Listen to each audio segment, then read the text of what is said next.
I got even with my ex-best friend without saying a word. In high school, my best friend Jake and I did everything together. We played soccer, shared rides, and even applied to the same colleges. He was the kind of guy everyone liked. Confident, funny, always the center of attention.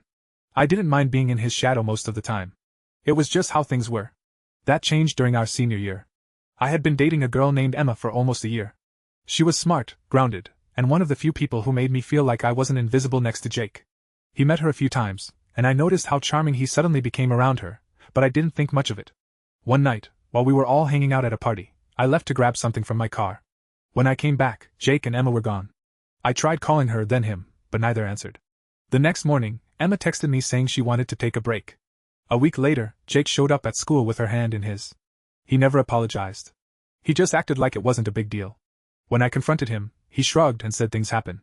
Everyone at school took his side, probably because Jake always knew how to make himself look good. I stopped talking to both of them. I focused on finishing school and getting out of that town as fast as I could. 3 years later, I was home for summer break from college when I ran into Jake again. He looked the same, maybe a little older, a little worn down. He told me he was still dating Emma, but things weren't great. He worked at a car dealership and said he felt stuck. I told him I was doing an internship in the city, trying to build a portfolio for my design degree. He laughed and said I was lucky to have time for that kind of thing.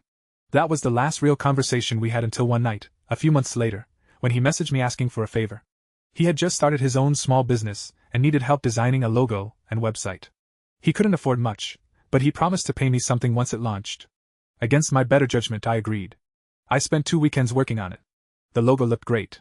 The site was clean and professional. When I sent it over, he said it was perfect and that he'd pay me once he had some sales coming in. Then he stopped replying to my messages. 2 months later, I checked his website. It was live. My designs, my layout, my code.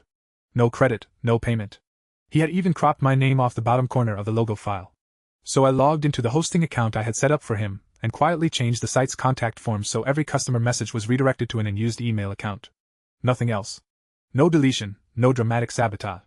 A few weeks later, I got a message from him. He sounded desperate. Said no one was using the site and asked if I could take another look. I told him I was too busy but wished him luck. I never heard from him again. Last I checked, his business page was gone. I didn't gloat or tell anyone.